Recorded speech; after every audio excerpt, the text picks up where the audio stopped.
Hello. Today we're going to take a look at logarithmic equations and how to solve them. Let's go.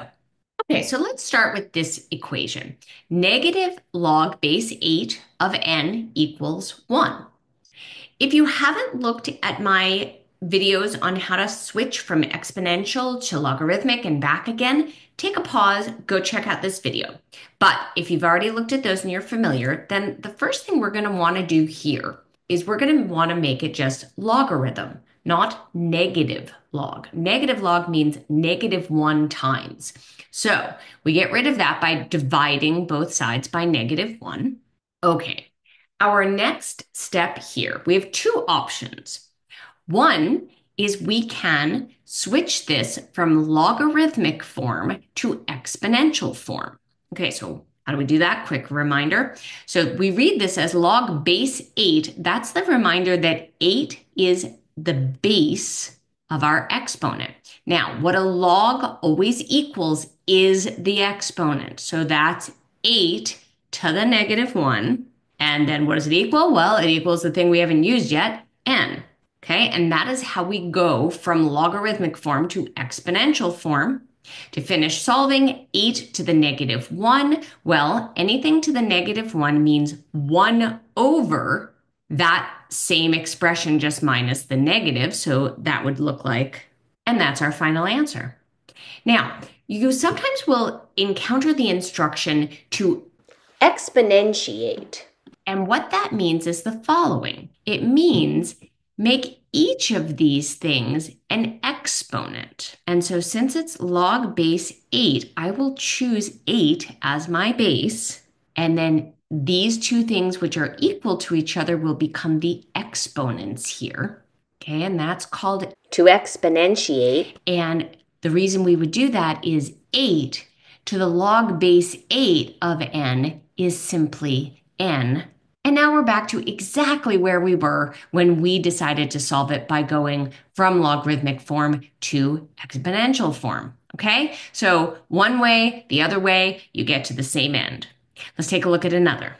Okay, so in this problem, we're looking at 7 plus 3 log base 5 of b minus 5 equals 16. Okay, so with all of these log expressions, the first thing you're going to do is you're going to just imagine that this whole log expression here is just like x or y or something like that. Because if you were facing this, you'd know exactly what to do. You'd subtract 7 from both sides. You'd divide both sides by 3. It's only because we've got this log base 5 of b minus 5 in the middle of the whole thing that everybody freaks out. But let's go and apply the same principles of algebra that we've been working with for many years now to this. So I'm going to subtract 7 from both sides. And I get 3 log base 5 of b minus 5 equals 9.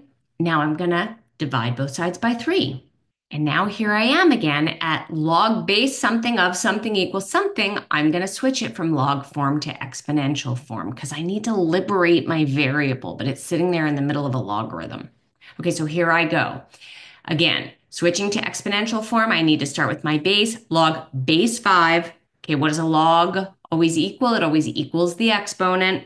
So 5 to the 3 equals, what haven't I used? This bit right here, b minus 5. And now I'm back to just a regular old equation. 5 to the third is 125. And to get b by itself, I'm going to add 5 to both sides.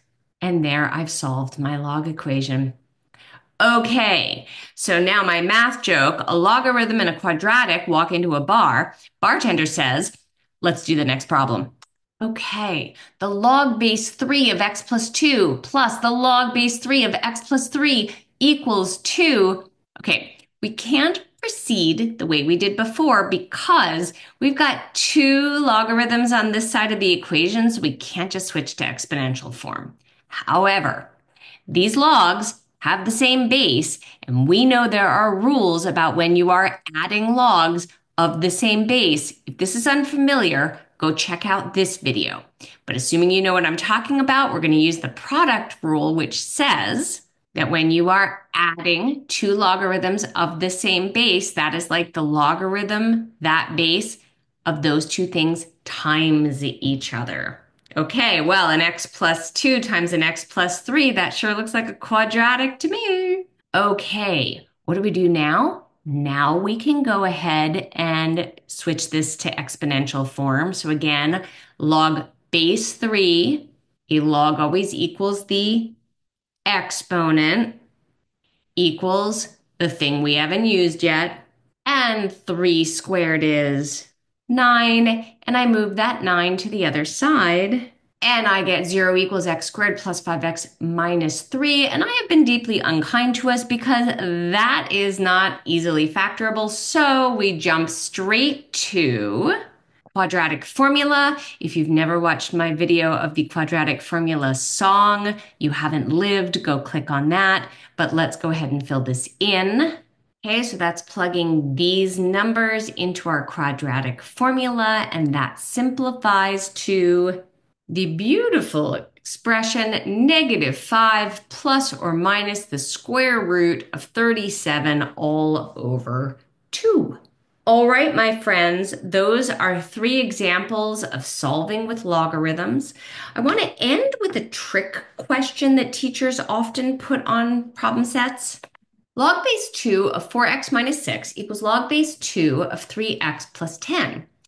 And students maybe get all excited and think, oh, okay, I'll subtract this and then I'll have subtraction of logs of the same base, which is division, dot, dot, dot. And you will absolutely get the right answer. But what I would like to show you is this. If you have log base something of one thing equals log base the same something of another thing, that only happens when the two things in the parentheses are equal to each other. So you can skip all that noise and go straight to, and then just solve that algebra. Boom goes the dynamite. Okay, that's your gift. Leave any questions in the comments. Consider subscribing to my channel so you know when I put out a new video. And as always, keep on mathing.